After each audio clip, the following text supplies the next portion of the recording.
Hi guys, beautiful weather here in Michigan. Today we're supposed to have 80 degrees, so I actually decided to take back outside some of my succulents so they can get some more sunshine and warmth. Today I wanted to show you my Grapto collection that includes Graptoverias, Graptosedums, and Graptopetalums. And definitely three favorites in this collection are Graptoveria Ives that you love to get updates about, Graptosedum Vera, Higgins, and Graptopetalum Ghost Plant. Now, interesting fact about Graptopetalum Ghost Plant is that you can leave it outside when there is 30s during the night. It can tolerate it, and it's gonna probably be the last plant I'm gonna take inside. In this video, I also want to do propagation of some of my Grapto succulents. So I'm going to share tips as I go and show you what I'm doing. So let's start. So here is my Grapto collection that's under lights. Most of them have been outside this year. So the King Bowl light I haven't had on until like 10 days ago. So first one here is my Graptosedum Vera Higgins. I really love this succulent. It's just so beautiful. The colors are gorgeous, and outside it had kind of orangish, more orangish colors, and now since it has been under lights for about 10 days, it's getting a little more red and pink, as you can see on the tops, on this one as well. Really beautiful. It is the time of a year when they get pests. So they've been getting mealybugs and aphids. I had to spray this one a week ago, and now I see that this one needs to be sprayed.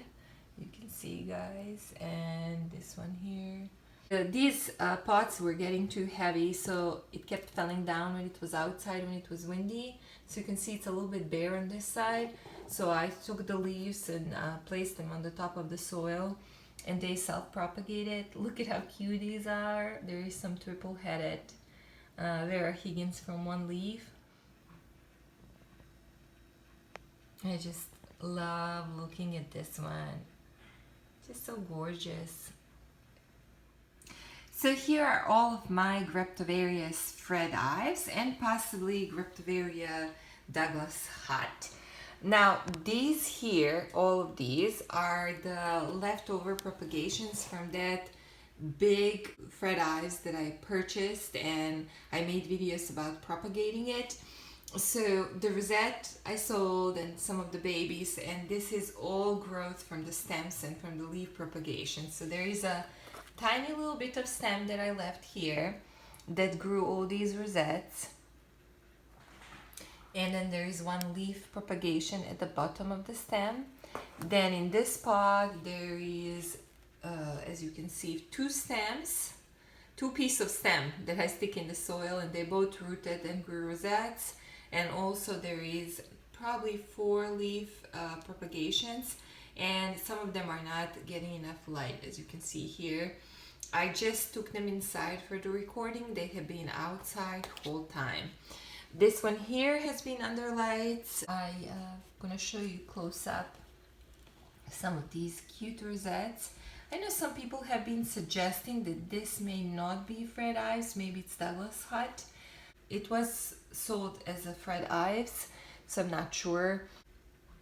I beheaded one of these stems, and leftover stem I planted here, and look at the difference in colors.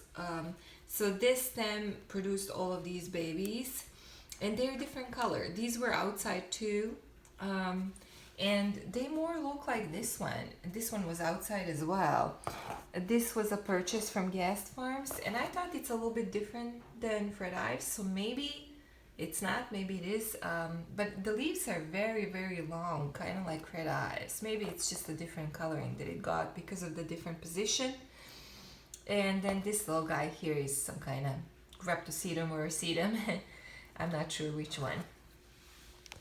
These two I just love to look at, and they're like so big since I got them. So I have to hold this pot with one finger because it's gonna fall down like it does all the time. Look at these rosettes. This is Graptopetalum Murasaki. I remember when I bought it, I think it's been 2 years ago now, from Lowe's at clearance at the end of summer. It was way smaller. So now probably I need to chop one of these, at least maybe this one that's not getting enough light because it's so on the side. Just the tip of it doesn't get light, but as you can see, it has a beautiful compact look. And maybe just leave this one in the pot. I don't know, it's getting really heavy. It like always hits some other pots, but I just think it's so beautiful, so I don't want to cut it. So I don't know what I'm gonna do yet. So I typically lean this one, as I just did right now. I lean this one on Opalina, because Opalina also has a big pot and it's pretty heavy. But it can stand on its own. Opalina has been attacked by mealybugs, as you can see, so I had to spray it. So it took off some of its film, but it recovered and it started growing new leaves. But as you can see, it has a very compact look, so it's really hard to see pests in between the leaves. So sometimes they can be there for a while and do damage, you know, start like this, like changing the shape of the leaf. And that's really annoying because this was one of my absolutely perfect looking succulents. So I'm really sad that they damaged some of the leaves, but I know that this Opalina will continue to grow and eventually outgrow these leaves. It's a little bit thirsty. You can see some of the bottom leaves are getting curled because it might be a little thirsty. So this one definitely needs to be fixed. Being under lights, when it's lively like this, it's really hard because it hits other plants that are tall, and it just takes a lot of space. So I'm just gonna reset it by taking cuttings that are not as long, maybe like this. Doesn't seem to have pests.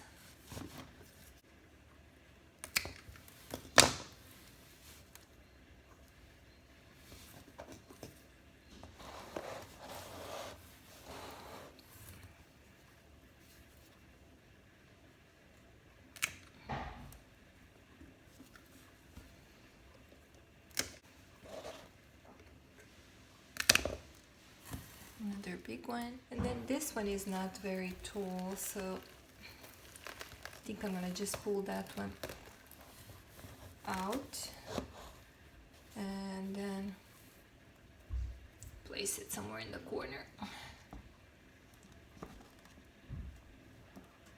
Okay. And there is a lot of new little babies growing, which I'm gonna see what I'm gonna do at the end. For now, I'm just gonna set these ones in the new pot.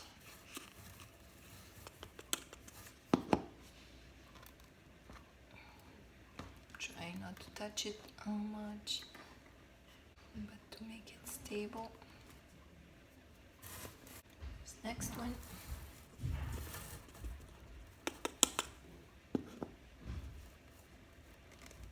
I think I'm gonna place this largest one right in the middle. So here it is how it looks, guys, after I place them in the pot. So this cutting that's really large, it's covering these smaller ones, and this had a curved stem, so I had to place it like this. It's not super pretty. It's almost, I think it would almost be better if there is less. So I am actually considering taking this one out, the curved one, and then taking this one, the biggest one, and then just have a separate pot for them, so it's not as crowded. And then maybe having these grow here. This one is really pretty. I think it was sold as Pentandrum, if I remember. Graptopetalum Pentandrum, and it grew a lot. The branch got really long since I got it. I think it was last summer that I got it, so it's really long here, and it always like other pots. I cannot keep other pots around it, and I kept postponing to cut it because I think it's so pretty, even leggy like this, but I think it's the time. I think it needs to be cut. And then I also realized this somehow, and look, this and this is the same, and somehow this one ended up as a leaf propagation or a cutting with these other Graptopetalums that are not the same. So I think I need to pull this one out and propagate this one and maybe tuck it in somewhere here in this spot. So that's what I'm gonna do. So I'm gonna cut this guy. So I'm gonna cut it pretty short here because I don't like how that stem's gonna look if I cut it some half away. But when you cut, so what you could do is cut this stem in more than one piece and then place both parts of the stem in the soil. This one I'm gonna cut shorter, and I'm gonna definitely place this in soil. And there is a little baby here growing. I am pretty sure it's gonna root. It just has an odd look, so I don't know. Maybe I'm gonna have to cut some of it. And then I have to make some space here. Take this little turtle out so I can make some space here for this cutting.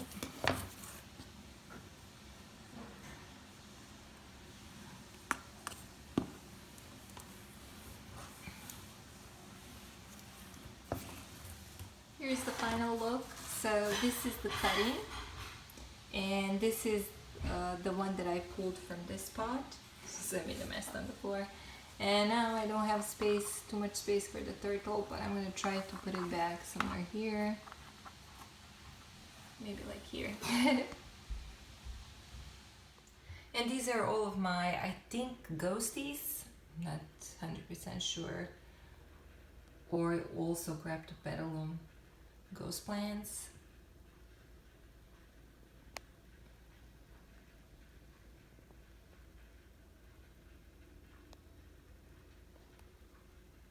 Here is my Graptoveria, I think it's called Darley Sunshine. That was the ID that I got with this one. It was outside whole time, but it has some dry leaves, some debris that I need to clean up, and I don't know, I'm gonna probably have to keep it under lights so it doesn't stretch, or take it to conservatory to spend the winter, one of the two. And here is my big Graptopetalum ghost plant. I have produced so many pots from this one. Very prolific. As you remember, when I got it, it was like so big.